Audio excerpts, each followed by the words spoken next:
Ohio State. He's Andy Baskin of 92.3 The Fan in Cleveland. We had to at least invite him on the show because of all the times that we have reached out to Andy over a decade, only 3 of them have ever been for a happy occasion. And when the Browns win their first playoff game in 26 years, we said, Andy, would you like to talk about it first with Miller and Moulton? And when they were up 28-0, he agreed. Andy, how are you this morning? Good. I was worried when I agreed at 28-0. I was like, oh my God, I hope I'm not have to talk about the meltdown tomorrow. That's Browns fan mentality right there. But what a game last night, and Ohio State plays tonight. First road win. It's only this. I'm 52 years old. That's only the second playoff road win the Browns have had in my lifetime. That's amazing. It really is. And Andy, I would love for you. I really don't care about the sportscaster right now. Take me through the Browns fan first quarter and then mid third quarter, because I'm a fan of a band called the Smiths. They have a song called Panic, and it starts out Panic on the Streets of London. And mid third quarter, after Pittsburgh scored to get it within 2 scores, I simply tweeted out Panic on the Streets of Cleveland because I had to think there were meltdowns going on. So just emotionally, take me through the roller coaster that was yesterday's game. Well, I mean, unless you girlfriend in a coma, I know. No, it's serious, Andy. It is serious. It was a roller coaster last night because, okay, so you get the first play, you get the high snap, you get the touchdown. We're going crazy in my house. I have a 13-year-old and a 15-year-old. We're jumping up and down. I'm high-fiving my daughter, and there's a dog that just really loves her, and the dog almost bit me because we were high-fiving, going crazy in the house, and then everything keeps turning, and now all of a sudden you're seeing the Browns, last night in a couple games this year where they've been able to jump out to a huge lead early. Dallas was one of those games. The one that kind of just stands out to me this morning. And I'm thinking about all these games where the Browns have played really well in the first half. And then in the second half, it's like, oh no, you're going to let them back in. You're going to let them back in. And they always come close, but never get over the hump to get past the Browns. And so I think we're all waiting for that in the third quarter. We're all hoping. And then I still cannot believe Mike Tomlin didn't go for it on 4th and 1. They were destroying the Browns defense at that point. And I was shocked. I was absolutely shocked when they tried to draw the Browns off on 4th and 1 and then ended up taking the delay game penalty rather than the timeout. I would have just gone for it. I still can't believe that Kevin Stefanski, who was 2.5 hours away, outcoached Mike Tomlin last night.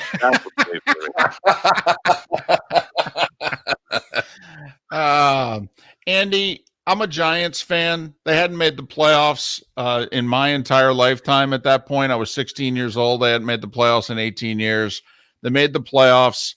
They're playing at Philadelphia, the defending NFC champions. And the first quarter, it was 20-0 Giants. And I turned to my grandfather and I said, is this really happening?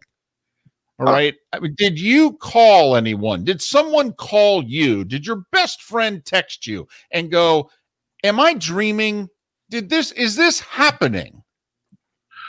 You put it a lot cleaner than the text I was getting. One of the guys that I text back and forth with is a guy you guys know, Brian Anderson, who's the color analyst for the Tampa Bay Rays, who's from Cleveland. We've been friends since he played for the Indians. And we've been going back and forth all season. Like, he'd be depressed, and I'd be like, hey, hang on, they can come back from this. And then, like, last night, I'm like, man, there is just way too much time on the clock. This really makes me nervous. And he was like, nope, I think they got it.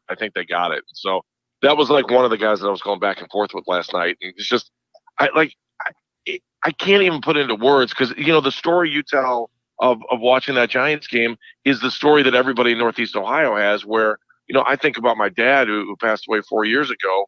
And, we still have the newspaper from when the Browns won in '64. And I have that and his ticket stub hanging up in my basement. And it's just, while you still want more for the Browns this year, we're talking about half a century since they've won a road playoff game. Like, the perspective of it for me will always be, I watched that game with my wife and my kids, and I'll never forget that. How much sweeter is it that it was the Steelers? 100%. I'm not going to lie. I am not going to lie. The thing about Pittsburgh, and we've been their little brother for forever. And, Juju goes off this week. By the way, Dabo and Junior, I just want to thank both of you guys for the last 7 days. You have made my life amazing. Keep talking garbage, because that garbage has come back to haunt both those guys with Ohio State and then the Browns yesterday. But I just, just to put the whole thing in perspective, is just, it's just mind blowing for me right now. It's just mind blowing. Well, you mentioned Ohio State. I'm just wondering, Browns fan even care? I mean, is that dessert? Is that something off menu in which the owner comes from behind the kitchen and goes, "Hey, you're not going to believe this. We're working on this pie. Would you like to try it? It's free." I mean, does the game even count to a Browns fan? Yeah, absolutely. Look, there aren't as many. If you go back and look at the TV ratings for Ohio State, this market, Cleveland's always number 2. It's huge. And, that footpath of Buckeye fandom in the state of Ohio is it's a straight shot up I-71 from Columbus, probably because the Ohio State alumni base is still so big in Northeast Ohio. And as you get further south, Cincinnati has a pretty good stronghold down south because, they've had good football teams. We don't have that powerhouse football team in Northeast Ohio, a college football team. We've got Kent State, we've got Akron, but, we just don't have that same thing. So that's why that footpath for Ohio State is so big here. Everybody that was watching that Browns game last night is back up again tonight watching that Ohio State game for the most part. Well, and Andy, it has been one hell of a week. We talked about this last week. First off, you come in Monday, you're in the playoffs, you've beaten Pittsburgh, you've beaten Clemson, so Ohio's on cloud 9. By the end of the week, your coach, the coordinators are all COVID. Ohio State's COVID. We don't even know if they're going to, for a moment, they're talking about delaying the game. This has been one hell of an 8 days for the Northeast Ohio sports fan. Blood pressure medicine must be expensive around those parts right now. Oh no, they just give them out for free. They're saying, "Hey, you need them? All right, we're good. We may not have a vaccine. We've got blood pressure meds. We're good. Anyone need a cuff? Here we go. Let's check. Okay, you're good. Get back out there. Put your mask on." It's been a crazy week. I tell you, when we heard Stefanski was out, it was like a huge punch in the stomach. As you're like, this coming off the fact that Joel Bitonio couldn't play. You want to talk about feeling bad for a guy? Joel Bitonio has been through it all of the bad times. It's kind of like I wish Joe Thomas could come back for one more game to play left tackle for the Browns. But I'll give the Browns offensive line all kinds of credit, because there were guys that there's the one guy, Blake, whoever, I still don't even know his name. They signed him last week off the Jets practice squad. And the next thing you know, he's playing in the fourth quarter, meaningful time. And Baker Mayfield introduced himself to him in the locker room before the game. This is a movie. This is totally a movie. Andy's not making that up, ladies and gentlemen. That's exactly what Baker said in the post-game interview on the field with Michelle Tafoya, in which she started talking about all the adversity you guys faced during the game. He said, "Yeah, I introduced myself to the guy who came in at right guard, at Blake something." He said, "Blake something." Okay, I introduced myself to him right before the game, and next thing you know, he's playing in the fourth quarter. It was such a great win, where so much that has gone wrong for Cleveland, even when it went wrong, they overcame it, Andy. And then also, obviously, so much went right. When will the Chiefs game matter? Honestly, when will it even matter? I kind of see it like this. Today is all about the Steelers and beating the Steelers. Tomorrow is going to be the whiners. So the whiners will come out tomorrow and they'll be like, "Yeah, but I don't know. I'm really scared of the Chiefs. Our defense gives up a lot of points." And no. And this is like a weekly thing. So today is Victory Monday. Tomorrow will probably be Whiner Tuesday. Wednesday will be, "What are you guys talking about?" Thursday will be, "I believe." And then Friday will be, everyone, the Browns can win. The Browns can win. And then we're all waiting to sit around to hear what the COVID stories are going to be this week. I think that's the scariest part, because we're all waiting to see who will or who will not be able to play. The one thing that you're supposed to be able to do to beat the Chiefs is run the football. Yeah. This just in, the Browns are pretty good at that. At what point do you start? You don't want to start getting the hopes up too high, but come on, Andy. At what point does this turn into, hey, we got a shot at this? Well, I think last week when they got in the playoffs, they had a shot. You just got to go out there and play. The one thing Kevin Stefanski, I think, has taught this whole team, and I know it's super cliche, but it's one game. He has said since the very first time he's talked, they're 1-game seasons. Everything's a 1-game season. He says it every week. He has been unbelievably consistent. I would not be surprised if he's not like just average Joe today at his press conference. Yeah, well, we're really focused on Kansas City, and yesterday was great, and we're proud of the accomplishments. I'm really happy for the fans of Cleveland, but we have work to do. This is far from over. That's what he's going to say. Guarantee it. Well, and Baker said something along those lines after the game in which he said, don't get me wrong, this is great, but, quote, we're not done yet. And how much of it is the guy who's now the mature leader of the team versus, some athletes, Andy, they say the right things. And when the interview's done, we all look at one another and go, he doesn't really mean that. Okay. But Baker seems different this year. He seems as if he's a young adult this year. That's an unbelievably fair thing to say. He's matured so much this year. And like Jeff Phelps and I, my partner on my show, excuse me, we noticed that the first day of the season. Like he was he does not lack for confidence in any way, shape, or form. But he's not dumb cocky anymore. Like worrying about other guys' contracts and worrying about things that he has zero control over, or just trying to get into arguments with media, or, just get like all those things just don't matter. On Sunday, if you play football and you score and you throw touchdown passes, that's all anyone cares about. He spent a lot of time worrying about things he just didn't need to worry about. And Kevin Stefanski, I think it really tore him down, built him back up. You could see that the situation last year, well, his first year was exciting and it was great, and Freddie Kitchens got all this credit for it. And it was good, but the scenario they put him in for his next season wasn't, because it was more like they were buddies, and it was like, well, let's put the whole team on Baker's back and see what happens. And that was a bad move. It just was a bad move. And so now you bring in somebody who's pretty stable in Kevin Stefanski, and all of a sudden everything's cool. It's mellowed out, and he's worried about the things that he can control.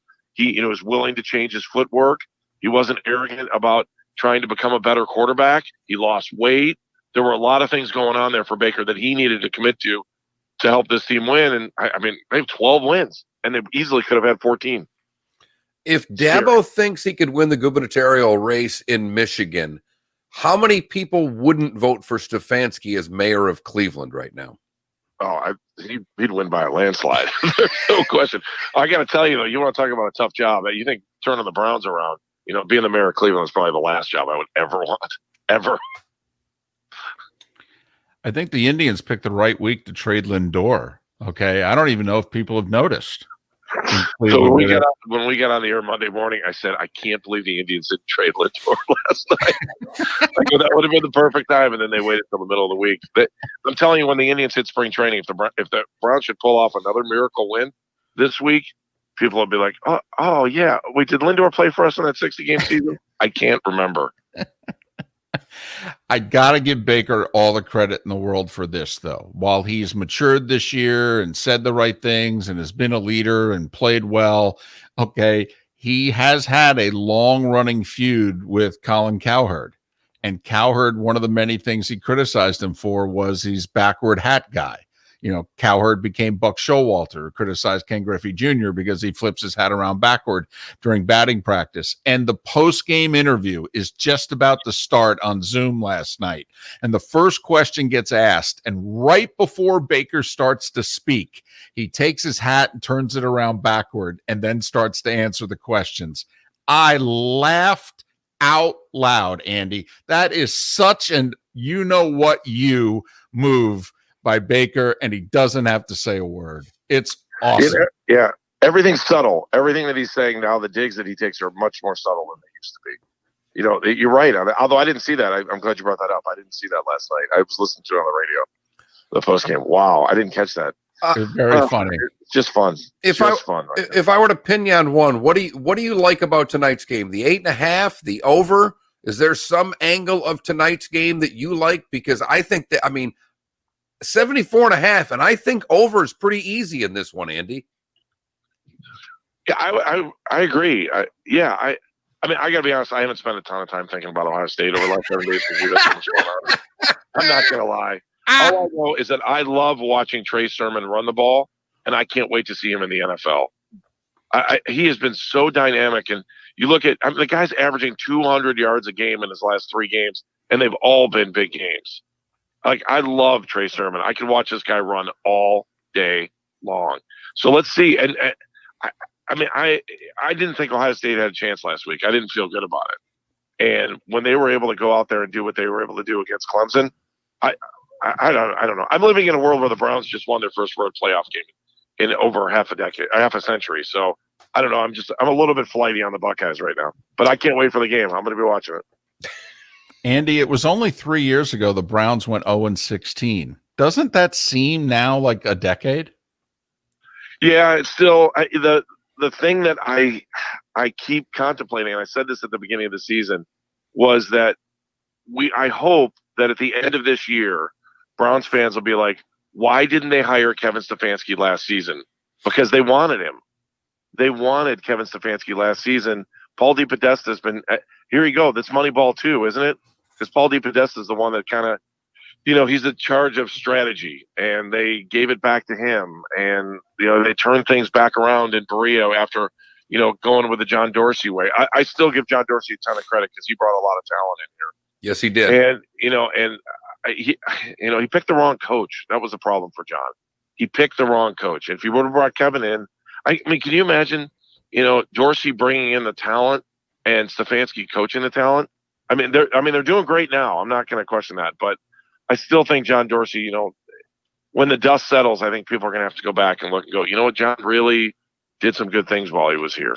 A lot of good things, even though it was a short window. Yeah, that roster is loaded with a bunch of John Dorsey trades and picks. Will be interesting if Odell ever takes another snap with the Browns, though.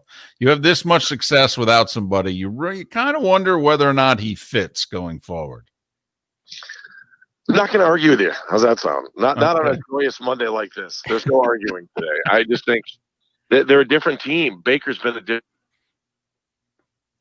player since Odell's been gone. He's confidence. At least that's just what I see. I mean,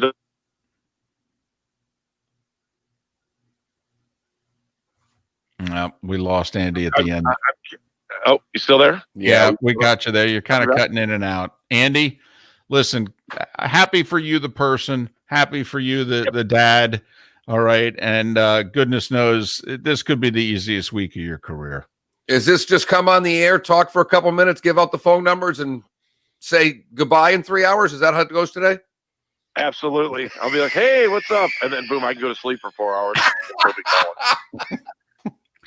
Andy Baskin. May want to listen to him middays 92.3 The Fan in Cleveland today.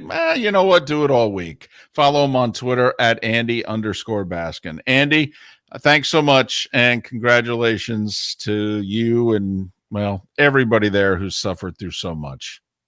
Let's do it again next Monday. How's that sound? Sounds great, Andy. That would be fantastic.